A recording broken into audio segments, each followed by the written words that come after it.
अध्याय 7 मानव स्वास्थ्य प्रतिरक्षा। आज का हमारा टॉपिक है प्रतिरक्षा तंत्र।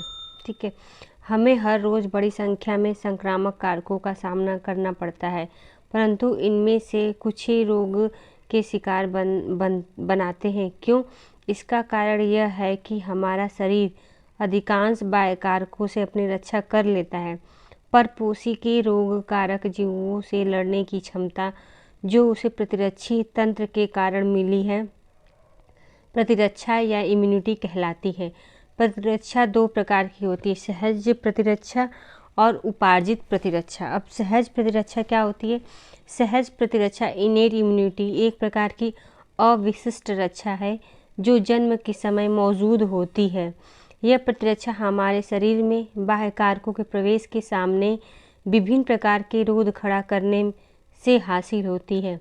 सहज प्रतिरक्षा में 4 प्रकार के रोध होते हैं। ये रोध हैं शारीरिक रोध, जिसको बोलते फिजिकल बैरियर। हमारे शरीर पर त्वचा मुख्य रोध है जो सूक्ष्म जीवों के प्रवेश को रोकता है। श्वसन, जठरांत्र और जनन मूत्र पथ को आश्रित करने वाली एपिथेलियम का श्लेष्मा आलेप म्यूकस कोटिंग भी शरीर में घुसने वाले रोगाणुओं को रोकने में सहायता करता है।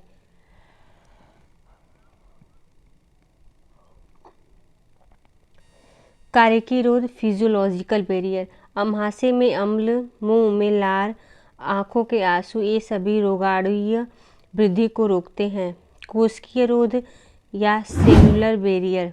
हमारे शरीर के रक्त में बहुरूप केंद्रक, श्वेतारूढ़, उदासीन रंजी, PMNL, न्यूट्रोफिल जैसे कुछ प्रकार के श्वेतारूढ़ और एक केंद्राणु मोनोसाइट तथा प्राकृतिक मारक लिम्फोसाइट के प्रकार एवं ऊतकों में बृहद भक्षकाणु मैक्रोफेज रोगाणुओं का भक्षण करते और नष्ट करते हैं। साइटोकाइनिन रोध। विषाणु संक्रमित कोशिका इंटरफेरॉन नामक प्रोटीन का स्रावण करती है जो असंक्रमित कोशिकाओं को और आगे विषाणु संक्रमण से बचाती है। उपार्जित प्रतिरक्षा एक्वायर्ड इम्यूनिटी। दूसरी ओर उपार्जित प्रतिरक्षा रोगजनक विशिष्ट है। इसका अभिलक्षण स्मृति है। इसका अर्थ यह है कि हमारे शरीर पर जब पहली बार किसी रोगजनक से सामना होता है तो यह अनुक्रिया रिस्पॉन्स करता है, जिसे निम्न तीव्रता की प्राथमिक अनुक्रिया कहते हैं। बाद में उस रोगजनक से सामना होने पर बहुत ही उच्च तीव्रता की द्वितीयक या पूर्ववर्ती एनास्मिस्टिक अनुक्रिया होती है, जिसका कारण यह तथ्य है कि हमारे शरीर को प्रथम मुठभेड़ की स्मृति है। प्राथमिक और द्वितीयक प्रतिरक्षा अनुक्रियाएं हमारे शरीर के रक्त में मौजूद 2 विशेष प्रकार के लसिकाणुओं द्वारा होती हैं। ये B लसिकाणु और T लसिकाणु। रोगजनकों की अनुक्रिया में B लसिकाणु हमारे रक्त में प्रोटीन की सेना उत्पन्न करते हैं ताकि वे रोगजनकों से लड़ सके। ये प्रोटीन प्रतिरक्षी एंटीबायोटिक्स कहलाती है। T कोशिकाएं खुद तो प्रतिरक्षियों का स्रावण नहीं करती, लेकिन प्रोटीन उत्पन्न करने में B कोशिकाओं की सहायता करती हैं। प्रत्येक प्रतिरक्षी अणु में 4 पेप्टाइड श्रृंखलाएं होती हैं, 2 छोटी जो लघु श्रृंखलाएं कहलाती हैं और 2 बड़ी जो दीर्घ श्रृंखलाएं कहलाती हैं। इसलिए प्रतिरक्षी को H2 L2 के रूप में दर्शाया जाता है। हमारे देखिए, ये प्रतिरक्षी अणु की संरचना है, जिसमें से दो लघु श्रृंखला होती है और 2 दीर्घ श्रृंखला होती है। हमारे शरीर में विभिन्न प्रकार के प्रतिरक्षी उत्पन्न किए जा सकते हैं। इनमें से IgA, IgM, IgE, IgG कुछ उदाहरण हैं। एक प्रतिरक्षी का कार्टून ऊपर दिया गया है। ये प्रतिरक्षी रक्त में पाई जाती हैं, इसलिए इन्हें तरल प्रतिरक्षा अनुक्रिया ह्यूमरल इम्यून रिस्पॉन्स कहा जाता है। ये 2 प्रकार की प्रतिरक्षी माध्यित उपार्जित प्रतिरक्षा अनुक्रियाओं में से एक है। दूसरे प्रकार की अनुक्रिया कोशिका माध्यित प्रतिरक्षा अनुक्रिया या कोशिका माध्यित प्रतिरक्षा CMI सेल मेडिएटेड इम्यूनिटी कहलाती है। टी लसिकाणु CMI का माध्यम बनते हैं। जब हृदय, नेत्र, वृक्क, यकृत जैसे अंग संतोषजनक रूप से काम करना बंद कर देते हैं तो एकमात्र उपचार प्रतिरोपण होता है, जिससे रोगी सामान्य जीवन जी सके। किसी उपयुक्त दाता की तब तलाश शुरू होती है। ऐसा क्यों? क्योंकि प्रतिरोपण के लिए हर किसी दाता के अंग नहीं लिए जा सकते हैं। वह क्या है जिसकी जांच डॉक्टर करते हैं। किसी भी स्रोत, पशु, अन्य प्राइमेट या किसी भी मानव का निरोप ग्राफ्ट नहीं लगाया जा सकता, क्योंकि वे देर सवेर नकार दिए जाएंगे। कोई भी निरोप प्रतिलोप लेने से पहले ऊतक मिलान और रक्त मिलान अति आवश्यक होता है, और इसके बाद भी रोगी को अपने शेष जीवन में प्रतिरक्षा निरोधक इम्यूनोसप्रेसेंट लेने पड़ते हैं। शरीर स्वयं और पर में भेद करने में सक्षम है और कोशिका माध्यित प्रतिरक्षा अनुक्रिया निरोध को अस्वीकृत करने के लिए उत्तरदायी है। सक्रिय और निष्क्रिय प्रतिरक्षा क्या होती है? जब परपोषी प्रतिजनों यानी एंटीजन का सामना करता है तो उसके शरीर में प्रतिरक्षी पैदा होते हैं। प्रतिजन जीवित या मृत रोगाणु या अन्य प्रोटीनों के रूप में हो सकते हैं। इस प्रकार की प्रतिरक्षा सक्रिय प्रतिरक्षा एक्टिव इम्यूनिटी कहलाती है। सक्रिय प्रतिरक्षा धीमी होती है और पूरी प्रभावशाली अनुक्रिया प्रदर्शित करने में समय लेती है। प्रतिरक्षीकरण इम्यूनाइजेशन के दौरान जानबूझकर रोगाणुओं का टीका देना अथवा प्राकृतिक संक्रमण के दौरान संक्रामक जीवों का शरीर में पहुंचना सक्रिय प्रतिरक्षा को प्रेरित करता है। जब शरीर की रक्षा के लिए बने बनाए प्रतिरक्षी सीधे ही शरीर को दिए जाते हैं तो यह निष्क्रिय प्रतिरक्षा पैसिव इम्यूनिटी कहलाती है।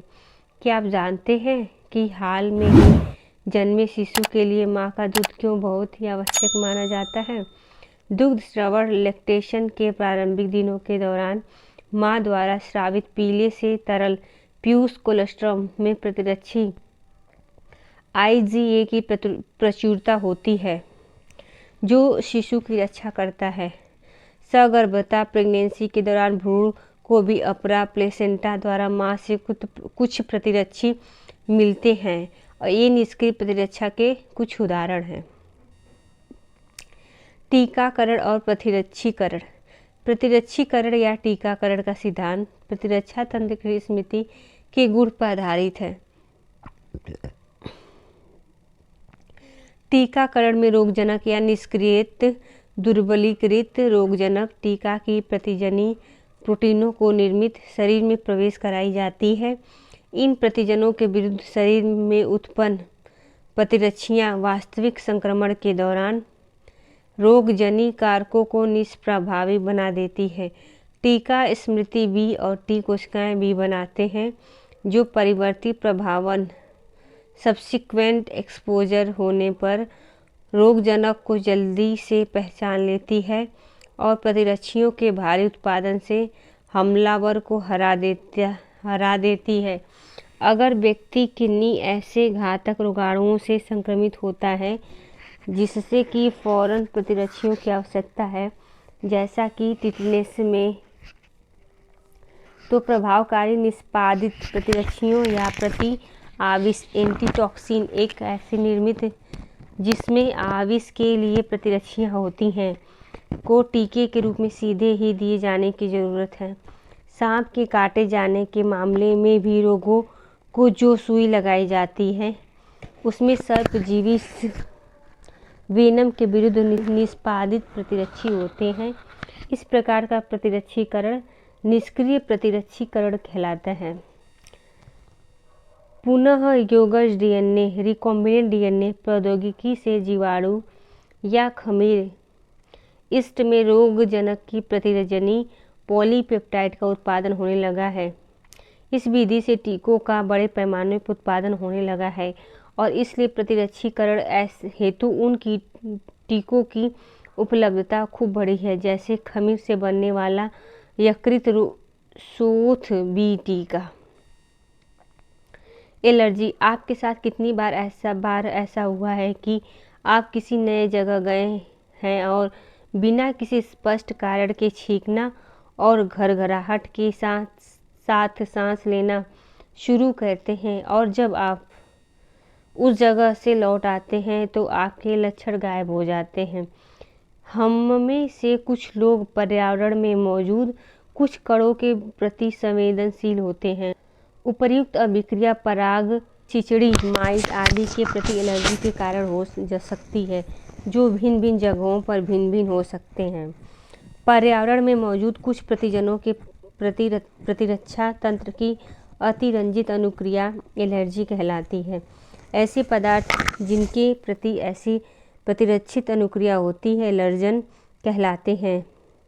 इनके प्रति बनने वाली प्रतिरक्षियाँ IgE प्रकार की होती हैं।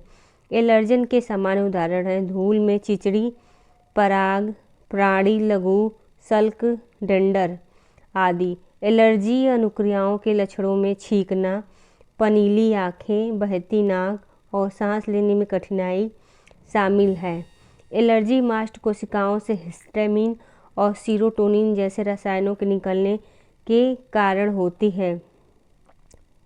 एलर्जी का कारण जानने के लिए रोगी को संभावित एलर्जनों की बहुत ही थोड़ी सी मात्रा टीके द्वारा दी जाती और प्रतिक्रिया का अध्ययन किया जाता है। हिस्टामिन, एड्रेनालिन और स्टेरॉइडों जैसे औषधियों के प्रयोग से एलर्जी के लक्षण जल्दी घट जाते हैं, लेकिन आधुनिक जीवन शैली के फलस्वरूप लोगों में प्रतिरक्षा घटी है और एलर्जनों के प्रति संवेदनशीलता बढ़ी है। भारतवर्ष के महानगरों के अधिकाधिक बच्चे पर्यावरण के प्रति संवेदनशीलता के कारण एलर्जियों और दमा यानी अस्थमा से पीड़ित रहते हैं। इसका कारण बच्चों के प्रारंभिक जीवन काल में उन्हें बहुत रक्षित पर्यावरण में रखना हो सकता है। स्व प्रतिरक्षा। उच्चतर कशेरुकियों में विकसित स्मृति आधारित उपार्जित प्रतिरक्षा अपनी कोशिकाओं और विजातीय जीवों जैसे रोगाणु के बीच भेद कर सकने की क्षमता पर आधारित है। भेद कर सकने की इस क्षमता का आधार क्या है, यह हमें अभी भी पता नहीं चला है। फिर भी इस बारे में 2 उप सिद्धांतों को समझना होगा। पहला, उच्चतर कशेरुकी विजातीय अणुओं और विजातीय जीवों को भी पहचान सकते हैं। प्रयोगात्मक प्रतिरक्षा विज्ञान इस संबंध में जानकारी देता है। दूसरा, कभी कभी आनुवंशिक और अज्ञात कारणों से शरीर अपनी ही कोशिकाओं पर हमला कर देता है। इसके फलस्वरूप शरीर को क्षति पहुंचती है और स्व प्रतिरक्षा रोग कहलाता है। हमारे समाज में बहुत से लोग आमवाती संधि शोथ रूमेटॉयड आर्थराइटिस से प्रभावित हैं, जो एक स्व प्रतिरक्षा रोग है। शरीर में प्रतिरक्षा तंत्र। मानव प्रतिरक्षा तंत्र में लसिका अंग, लिम्फोइड ऑर्गन्स, ऊतक, कोशिकाएं और घुलनशील अणु जैसा कि प्रतिरक्षी शामिल है। जैसा आप पढ़ चुके हैं, प्रतिरक्षा तंत्र इस मायने में बेजोड़ है कि विजातीय प्रतिजनों को पहचानता है, इसके प्रति अनुक्रिया करता है और इन्हें याद रखता है। प्रतिरक्षा तंत्र एलर्जी प्रतिक्रियाओं, स्व प्रतिरक्षा रोगों और अंग प्रतिरोपण में महत्वपूर्ण भूमिका निभाता है। लसिका अंग ये ही वे अंग है जिसमें लसिकाणुओं की उत्पत्ति और परिपक्वन मैचुरेशन और प्रचुरोद्भवन प्रोलिफरेशन होता है। अस्थि मज्जा, बोन मैरो और थाइमस जैसे ऐसे प्राथमिक लसिका अंग हैं जहाँ अपरिपक्व लसिकाणु प्रतिजन संवेदनशील लसिकाणुओं में विभेदित होते हैं। परिपक्वन के बाद लसिकाणु प्लीहा, स्प्लीन, लसिका ग्रंथियों, टांसिलों, क्षुद्रांत के पेयर पैचों और परिशेषिका अपेंडिक्स जैसे द्वितीयक अंगों में चले जाते हैं। द्वितीयक लसिकाभ अंग ऐसे स्थान हैं जहां लसिकाणुओं की प्रतिजन के साथ पारस्परिक क्रिया होती है, जो बाद में प्रचुर संख्या में उत्पन्न होकर प्रभावी कोशिकाएं बन जाते हैं। मानव शरीर में विभिन्न लसिकाभ अंगों की स्थिति चित्र 7.5 में दर्शाई गई है। लसिका अंग कहाँ का हमारे थाइमस, लसिका वाहिनियाँ एंड लसिका ग्रंथियाँ हमारे लसिका अंग हैं। अस्थि मज्जा मुख्य लसिका अंग है जहाँ लसिकाणुओं समेत सभी रुधिर कोशिकाएं उत्पन्न होती हैं। थाइमस एक स्पाली लोब्ड अंग है जो हृदय के पास उरोस्थि के नीचे स्थित है। जन्म के समय थाइमस काफ़ी बड़ा होता है लेकिन बढ़ती उम्र के साथ आकार में घटता रहता है और यौनारंभ आने पर बहुत छोटे आकार का रह जाता है। अस्थि मज्जा और थाइमस दोनों ही टी लसिकाणुओं के परिवर्धन और परिपक्वन के लिए अति सूक्ष्म पर्यावरण मुहैया कराते हैं। प्लीहा सेम के आकार का बड़ा अंग है। इसमें मुख्य रूप से लसिकाणु और भक्षकाणु होते हैं। यह रुधिर में पैदा होने वाले सूक्ष्म जीवों को फांसकर रुधिर निस्यंदक फिल्टर के रूप में काम करते हैं। प्लीहा में लाल रक्त कणिकाओं का बड़ा भंडार होता है। लसिका ग्रंथियां छोटी ठोस संरचनाएं होती हैं जो लसिका तंत्र पर भिन्न भिन्न स्थानों पर स्थित हैं, जो सूक्ष्म जीवों या दूसरे प्रतिजन लसिका और ऊतक तरल में आ जाते हैं। लसिका ग्रंथियां उन्हें फांस लेती हैं। लसिका ग्रंथियों में फंसे प्रतिजन वहां मौजूद लसिकाणुओं के सक्रियण और प्रतिरक्षा अनुक्रिया के लिए उत्तरदायी हैं। प्रमुख पंथों श्वसन, पाचन और जनन मूत्रपथ के आस्तरों के भीतर लसिकाभ ऊतक स्थित हैं जो श्लेष्मक संबद्ध लसिकाभ ऊतक MLT mucosal associated lymphoid tissue कहलाते हैं। यह मानव शरीर के लसिकाभ ऊतक का लगभग 50% है।